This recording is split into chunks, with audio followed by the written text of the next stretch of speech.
I'm Tina, and today I'm going to show you how to join crochet motifs into blankets, like this one here, for example. This is my baby terrazzo afghan, and I have a tutorial for that one as well on my channel if you want to try it out.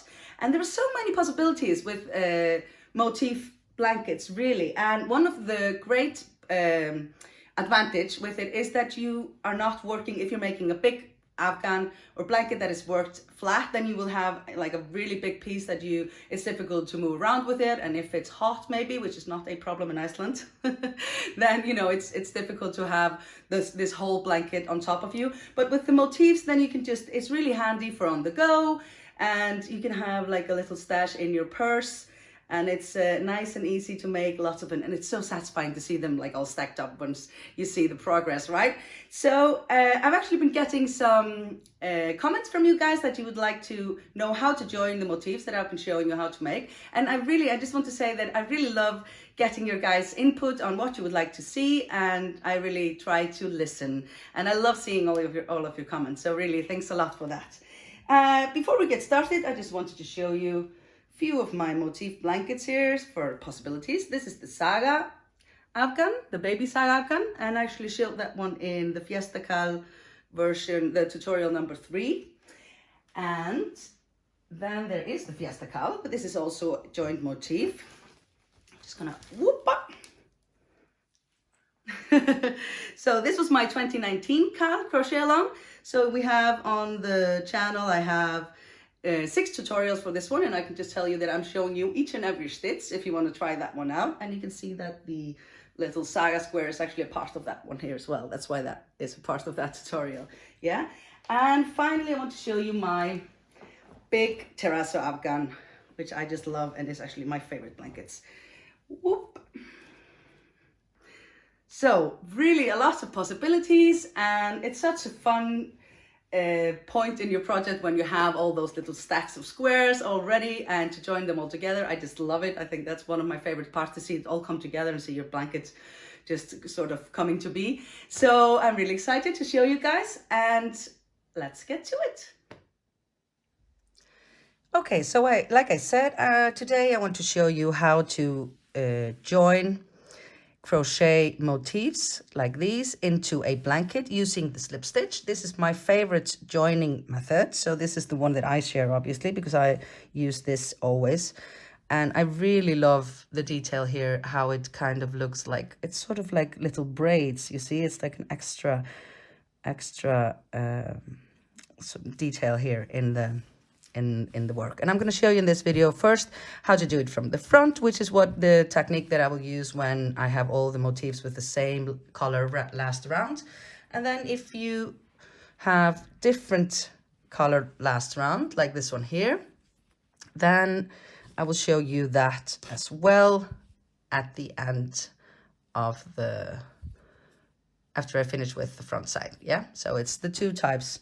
It's from the front and from the back, both with a slip stitch. And I'm going to be using my Hope motif here to show you how to join, because I have a couple of these squares. I'm actually a bit upset because you see I don't have quite the same tension here. This is the one that I made when I did the tutorial. There's a tutorial for this pattern on my channel, yeah. And I must have been a bit just I don't know, either stressed or uptight or something when doing it, because it's a bit tighter than this one. But I hope you will forgive me. It's the same stitch count, and it will be fine for this purpose anyways. And so let's just go a bit closer here. And so what you want to do when you're joining your motifs, you should always obviously have, if you're making the same types of motifs, and if not, you will need to adjust it so that you have the same stitch count on all the squares. And the important part here now is that you want them to line up, yeah? So I will find some kind of marker, like here, for example, this is the middle stitch here on my square here. So I will follow that one up, and that will be this one here is the middle stitch, and I'll put a little stitch marker in that one so that I can be sure that they are lined up when I start working. So this one goes here, and it's this one. Okay. So when I have the same color at the end for all the motifs, I like to do this from the front to get this little extra braid that I just showed you, which gives a really nice finishing touch. And then you will use the same color as your last round of the motifs to do this. And when we start, then we just take our motifs and we take the back sides and we put them together like so. So you have the front sides out on both. And in my motifs, I always have in the corner 2 chains, like you can see here. So this chain is a part of this side of the square, and then this chain is part of this one. So I will insert the hook into the back loop of the chain that is part of this side here, and I will do the same on my other one. And if you just look at it from the front, because we're looking at the back from that one, you can see it's the back loop here as well. I hope it's clear enough. Okay, so back loops of both. You can also see if you just put them side by side, it's the loops that are in the middle, the 2 loops that are in the middle. And I like to do it just in the back loop because it adds a little. I'll show you later. So when doing the slip stitch, then you just insert your hook like this, and you're going to pull up your yarn and just do 1 chain here to fasten it. Yeah. And now we proceed to the joining. I actually love joining. I know some people don't like it because they, they find it, I don't know, tedious, and it does take a long time, but I think it's so satisfying to see all the stitches lining up. So let's get started. I'm just going to be sure that you can see it clearly. Yeah. Okay, so always into the back loop of this one, and the stitch that is the same stitch on the other one. And now we do the slip stitches, just pulling it through one and continuing and pulling it through the second one. And what you do need to take care is, because the slip stitch is the smallest crochet stitch, yeah? So when you're working the slip stitches like this, a lot of them in a row, then you need to take care to give it a bit of extra slack. I will just use the same hook as I used for my motifs because I'm used to this, but if you have a problem with it, if they are too tight, you think, then you might want to go up half a size in hooks. And this is just the way we do it all around. So it's into each and every stitch, always into the back loops that are lined up like so. And there you go. Back loop of this one, back loop of the other, and pulling it through like so.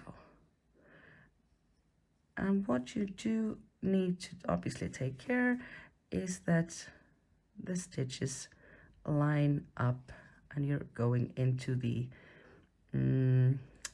adequate stitch on the other one. My English is failing me a bit here. So that they're all lined up like this. Isn't it lovely? I love joining squares. So satisfying to see your blanket come together, really. And just how it all fits. And okay, now we're going to see if mine fits. Okay, so I'm just going to take my hook out because it's easier, and then I'm just going to count here.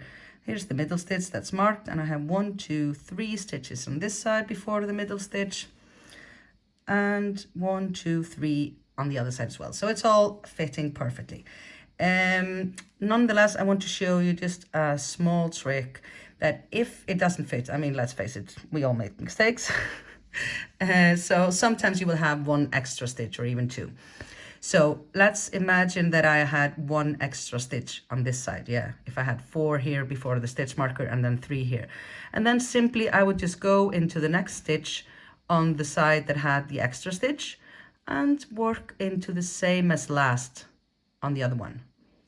Yeah, and just do a slip stitch there. So you would just work 2 stitches into the side that has the correct stitch count, really, or 1 less, and into each stitch of the other one. So that's no problem fixing that actually. But do take care that if you have, 2 stitches, 1, 2 stitches, that's fine. 3, 4, then maybe a bit out on the limb there. But do take care to not be fixing 2 in a row, for example. You would like fix 1 here and then, space them out. But this is all correct here, so then I just continue and work into each and every stitch until I get to my stitch markers in the middle. And then I can just take these out before continuing because they have served their purpose.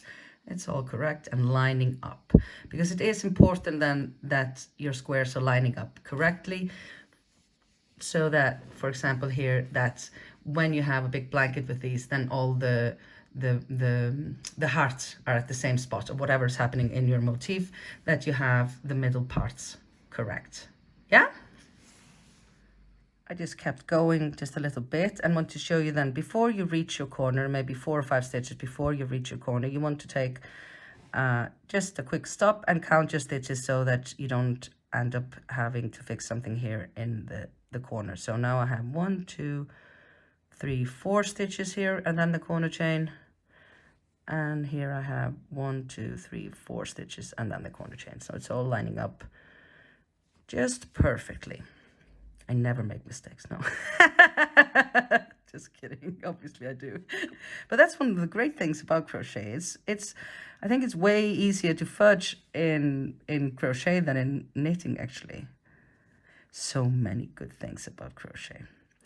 Okay, so now I'm working into the last 2 single crochets here, and just to show you how to finish, then it's into the same, you see always the 2 corner chains. This corner chain, how do you say, pertenece, it's part of this side here, and this is for this one. So we will not be working into this one now, we'll just work into the corner chains that are on the side that we are working. So this is the first one, always into the back loop. Yeah. And then we finish.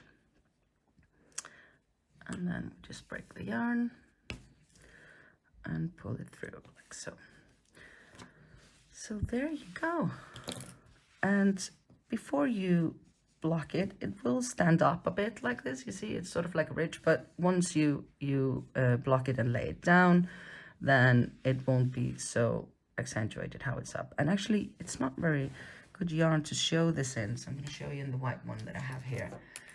So what I do love about this technique is the fact that when you leave these, because I'm only going into the 2 middle loops, right, into the back loop of each motif, so that leaves this little line here, which I really like, and then you get sort of like this braid here in the middle. And before we go on to how to doing it from the back side, I just wanted to show you, because I unfortunately don't have any motif project going at the moment. But if you're doing like joining, obviously you're not going to be making a blanket with 2 motifs, but when you're doing that, you would want to, I've been asked about this, the sequence, how do I put the motifs together? Yeah. So when you're doing a blanket, that is, if it's all just the same types, I never do the same types of motifs, I always have like different colors. So then I want to finish all my motifs before joining them and, you know, deciding on their order before. If they're all the same, then this doesn't matter, you could start as soon as you have enough. But then you would just line them up the way you want to have them. Like, let's imagine that these are not joined. And then I will start by doing 1 line across, like so. Yeah, all this line here. And then I will continue and do all this line here. And, you know, all of the vertical lines at first. And then I will, you know, do the other lines. So when you can see it here actually, and then you just hop over, like here you can see I've done apparently this line first. Can you see it clearly? Yeah. And then this line comes over it, you see, because you just have to hop over the other join that you did. And that's why I like to do it all in the same direction. It's just a bit neater. So, you know, do all the vertical lines first. These are the horizontal, sorry, and then the vertical. I mean, it doesn't matter if you do all the, just that you do it all the same direction lines first and then the other ones. Okay, so that was joining with the slip stitch from the front. What I do when I'm doing different kinds, it's fun also to do motifs that have different colors like these, and then I will do it from the back. And so if you do it like that, this is my saga square. You can find the video tutorial for that in the Fiesta Cal tutorial number 3. And so it really gives a very neat finish like this, you see, because you can really just, it has a very neat line. Yeah. So when you do it from the back, it's actually just the same. Then you will want to use, like I have just one extra square here that I'm gonna attach somewhere, like maybe here. And so now you will take the front sides and put those together because we're doing it from the back, yeah? And you will want to use the same color that you use for, I mean, here I have this brown and purple, then I would want to use either brown or purple for that. And so I have purple here to do this.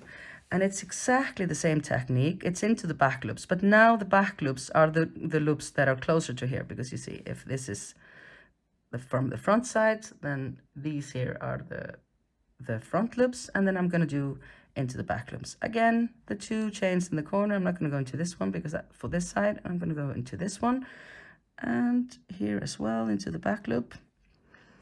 And it's exactly the same technique. Just fasten your yarn with 1 chain and then go into each stitch like before, always into the back loops, like so.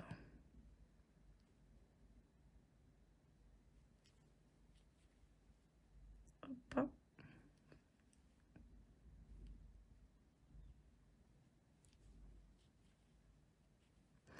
And like before, do take care to give it a bit of extra slack, because the slip stitches are so small that they kind of can sometimes make your work then, how do you say, like pull together like this. They can be too tight.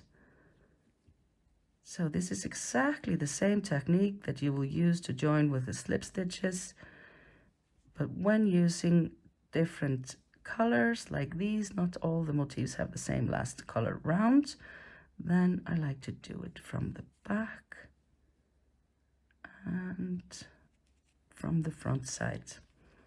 You will get a very neat line, you see.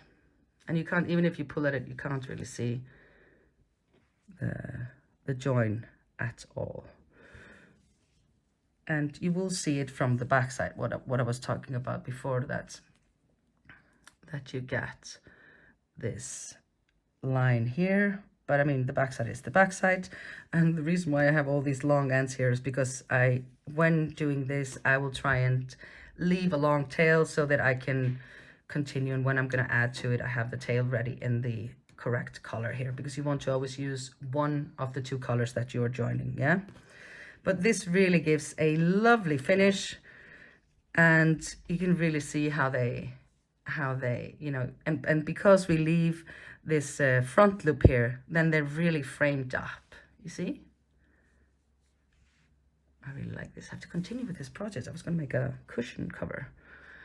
Yeah, so that's it really. Just always take care that your 2 squares line up. It's good to mark it with a stitch marker. Like I said, find the middle part of each square and just put a stitch marker in that, so that you know you don't have to be counting when doing it. When you come up to your stitch marker, you know if it's all fitting or what. And again, it's so nice to do this with crochet because it's really sturdy and long lasting, and it's way more common that Crochet Motifs blanket will come on Ravel if you do it just with the sewing needle. So this was it for today. This is my favorite joining technique, the slip stitch join, and I hope that this helps you guys as well. Thanks for today. Ciao.